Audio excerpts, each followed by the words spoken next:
Hello and welcome to F1 Livery Histories, the channel where we take a look back at the different paint jobs, racing trims and sponsor decals adopted by respective Formula 1 teams throughout the eras. Today we'll be taking a look back at Formula 1's first ever team of Asian origin, a team which has realised success in a wide variety of motorsport categories around the world, be it racing on 2 wheels or 4. Honda.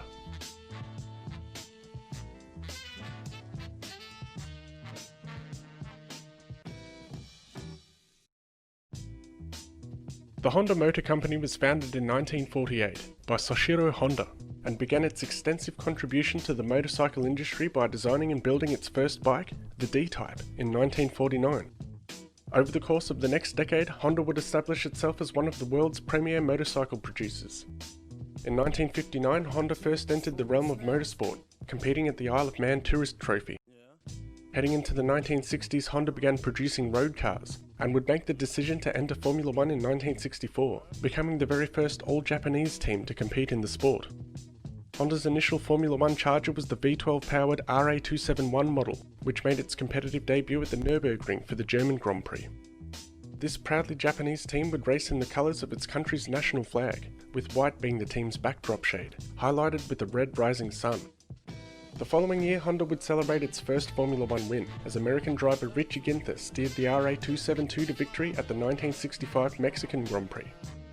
In 1966, Honda produced the RA273 chassis, which had a red stripe added to its sides. At the 1967 Italian Grand Prix, Honda would debut the RA300 chassis, co-developed by racing engineering company Lola, which took victory on its very first time out, thanks to John Surtees. The team's red racing stripe was now situated on the top of the car and surrounded the car's air inlet. Heading into 1968, the team would run with the RA301, once again co-designed by Lola, which now came with 2 horizontal red racing stripes with black outlines. The team would also produce the RA302 model, which featured a V8 engine and a magnesium-skinned chassis. However, the car would compete at Grand Prix level on just the singular occasion, as in a tragic case of events, the team's driver Joe Schlesser was killed at the 1968 French Grand Prix as a result of a severe crash behind the wheel of the RA302. The adversities of the 1968 season would mark the end of Honda's first foray into Formula 1.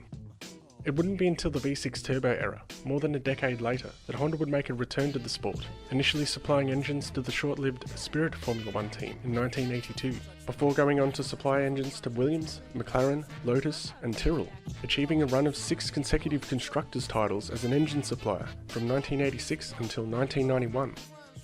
From 1992 until 2000, Honda would supply engines to various teams on the grid prepared by its automotive partner Muin. In 1999, Honda briefly considered a return to the grid as a works team, testing the Dallara-built RA099 chassis. However, the project was abandoned following the passing of the team's lead designer, Harvey Postlethwaite. Instead, Honda would return once again as a fully fledged engine supplier, building engines for both Jordan and British American racing. As it was, the Honda Motor Company was set to make a return to Formula 1 under a set of unseen circumstances, as following the approval of new laws prohibiting tobacco advertising, British American Tobacco would transfer ownership of its Formula 1 concern to Honda. With such an event marking the return of the famous Japanese constructor, so begins our retrospective on the inventive and imaginative Honda Formula 1 team.